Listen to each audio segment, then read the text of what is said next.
So we're going to take a look at our special triangles. These are only right triangles, and keep in mind that these aren't the only right triangles there are. So we can't just say there's a right triangle and we can use these ratios. They have to be 30, 60, 90 or 45, 45, 90. So if you haven't done so already, pause the video and write these down for your 30, 60, 90 triangles. Okay, so let's look at the first one. This one is 30, 60, 90. Before we look at the first one, let's look at it. We need to know where our long side, our short side, and our hypotenuse is. Well, our hypotenuse is always the side that does not touch that right angle. Our legs make the right angle. The hypotenuse is the other one. We can't say it's the slanted one or the diagonal one because we may have the triangle turned where it's not really slanted or diagonal. Now, the side that's opposite the smallest angle, which is 30 in this case, is our small side, our short side. And the side that's opposite the 60-degree angle is our long side. All right, so keep that in mind. So if we're looking at this one, what side do we have? We have, if this is 30, we have the short side. And we need the long side and the hypotenuse. So let's look at the long side first. Go up here to where you wrote how to find things, and we're looking at the long side. We know we have the short leg, so we're going to do this to find the long leg. We're going to take that short leg and multiply it by the square root of 3. So we're going to go 4 square root of 2 times the square root of 3. Now we don't want to put this in the calculator and get a decimal unless they're asking for a decimal, but we can do that at the end. That's like no brain power. So we need to do this. So once we have two radicals that multiply together, we multiply them together and we get 4 square root of 6. This is our exact answer. Once again, if we had multiple choice and all the multiple choices were decimals, we would just put in our calculator 4 times second x squared 6. And we'd get a decimal. But we're not asking for a decimal. We want an exact answer on this one. And so this is our hypotenuse. We have both legs, so we can either multiply the short leg by 2 or divide the long leg by the square root of 3, then multiply it by 2. But if we already have the short leg, let's just multiply it by 2. So 4 square root of 2 times 2. Well, we're not going to multiply 2 times 2 because one's a radical, one's a whole number. We're going to multiply these whole numbers. So 4 times 2 is 8 square root of 2. There's your answer. Do yourself a favor, circle your answers, so when you go back, you know where they are. And do yourself another favor, show your work so you know what you're doing. All right, we have another right triangle, 30, 60, 90. Our long leg is opposite this one. Here's our short leg, and here's our hypotenuse. So we want the long leg, we have the short leg. We're once again going to multiply the short leg by the square root of 3. So 7 square root of 3, there's our answer. And then we are going to find the hypotenuse by multiplying the short leg by 2, you get 14. Let's go do another one. In this case, we have the hypotenuse. It's opposite that right angle, it doesn't touch it. This y is our short leg because it is opposite the 30 degrees, and this is our long leg. So let's look and see what we can do. So let's see how to do the short leg.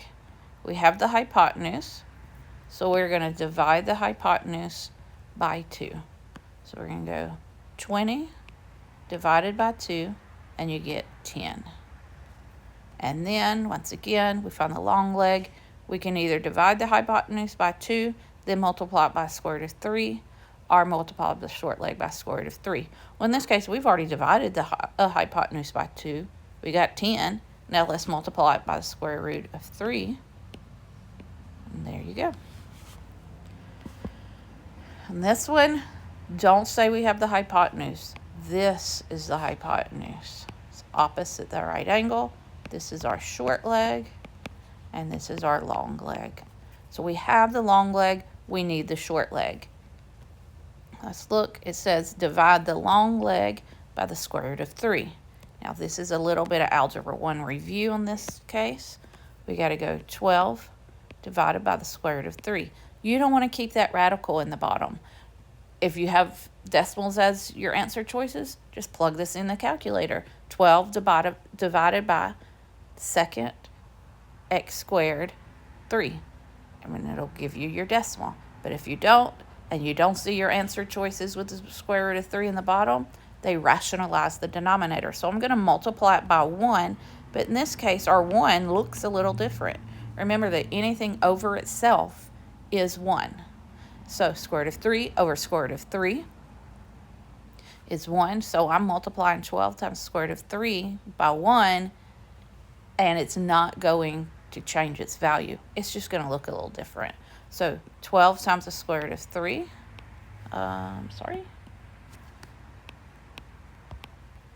over, and when I multiply 3 times 3, I get 9. Square root of 9 is 3. So anytime you multiply like radicals, it just gets rid of that square root right there. So now I have 12 square root of 3 over 3. We always want to see if we can reduce those whole numbers. Well, I know that 3 will go into 12 evenly. If you don't know, try it out on your calculator or see if there is a number that will go into both. But 3 will go into 12 pretty easy, and it goes in 4 times, and this would be our answer. So rationalizing denominator, Algebra 1 concept, review it. Okay, let's go over to our other special triangle, 45, 45, 90. We have 2 legs that are the same. This is called an isosceles right triangle. All isosceles right triangles are 45, 45, 90. So anytime you see 2 legs that are the same in a right triangle, I know that's my special 45, 45, 90 triangle. So now I have the hypotenuse here, and I have my leg and my leg. So go ahead and pause this, write these rules down, and let's put them to use now. Okay, so I am given, here's my hypotenuse, it's opposite this right angle.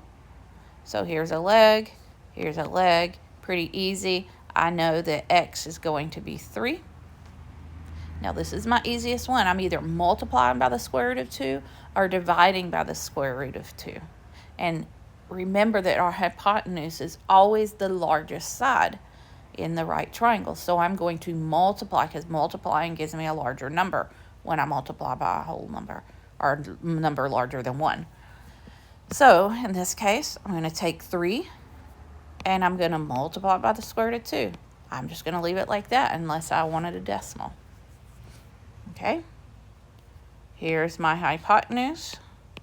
So that makes this leg the same thing.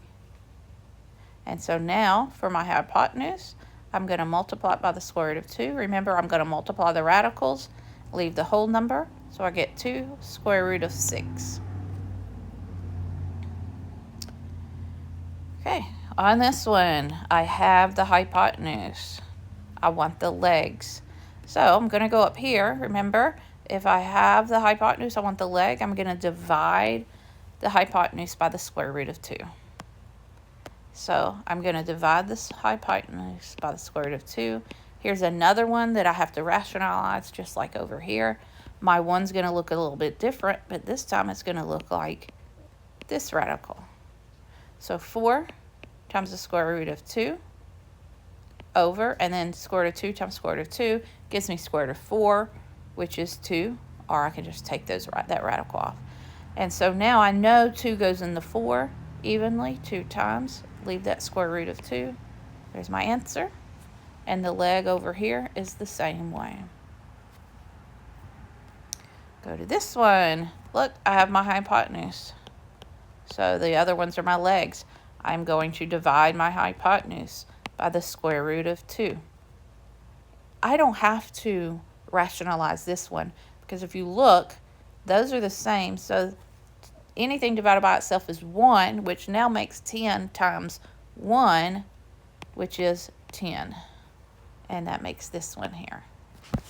So memorizing this will help you in your math journey, whether you just finish your math classes for high school, whether you just take the ones you have to take in college, whether you study something in mathematics, it will help you, because when you see these, now you know a little shortcut to find these other ratios.